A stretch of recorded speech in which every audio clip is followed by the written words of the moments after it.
You've got an opt-in list. You've got your emails authenticated. The ISP takes your email and then puts it in the inbox, right? Not always. There's folders in the inbox. There's the spam folder. There's the promotions folder. What's up with these? How do you avoid these? Hannah.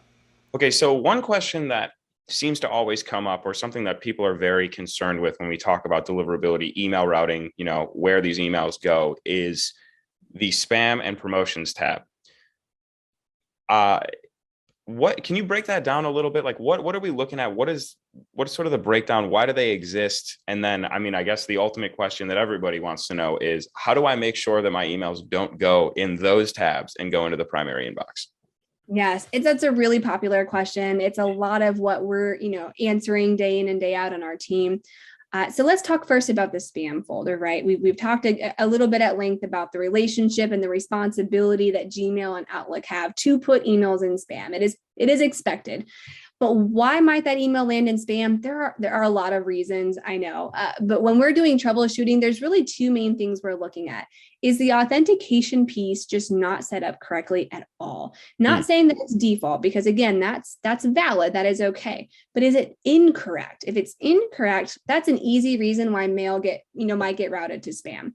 Secondarily, it's usually content or potentially that reputation of the sender isn't great. Maybe mails from that individual have been marked as spam in the past. And therefore, Gmail is just going off of what the historical data, right? Like, okay, well, every time you send, people mark your email as spam. So even though this person's not gotten your mail before, I think I'm going to put it in spam because a lot of people, think that's where it belongs. So that's a bit of that machine learning algorithm that's very complicated and we don't have a ton of insight into, but it is how it works. So again, there's really no way to beat that system either. Gmail is a lot smarter than you and I, okay? For a reason. They're a big brand and it's intentional. So what we can do is just do our best to be proactive with the emails not being marked as spam in the first place.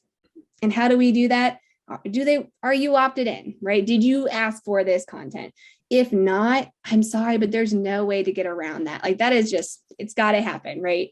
And then the next piece is the content relevant? And that's really where, that email marketing strategy comes into place. Because maybe they used to like your emails and now they don't.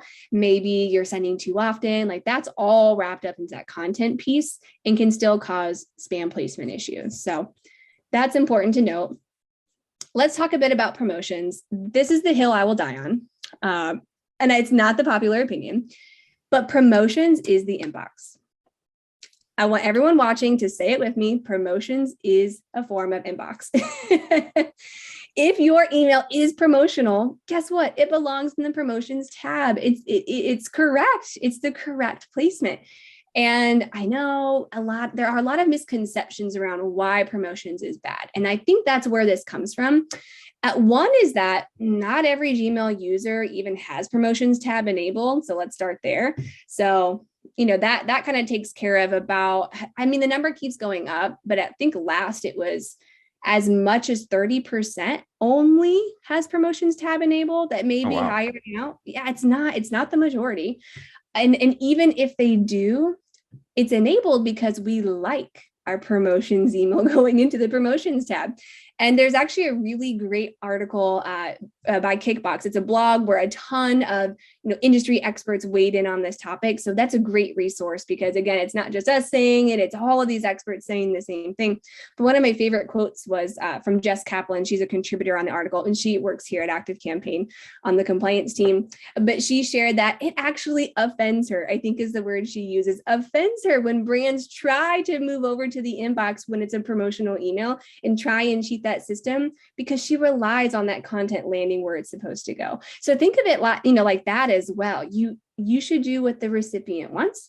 And a lot of times that's let the promotions land in promotions. And you're probably going to see high engagement when you do that. Yeah, it's a very important point. Thank you for kind of clearing up some of those misconceptions, because that is sort of a thing, it is almost looked at as like a secondary or a tier 2 spam folder or spam tab, right? Okay, so the promotions tab is the inbox, and it's also the correct landing place for emails that are promotional. Hannah mentioned engagement a couple of times there. And email engagement is ultimately the most important factor in your email deliverability. But what is it? Why is it so important? How do you know if it's good or bad? And what are the things that contribute to it?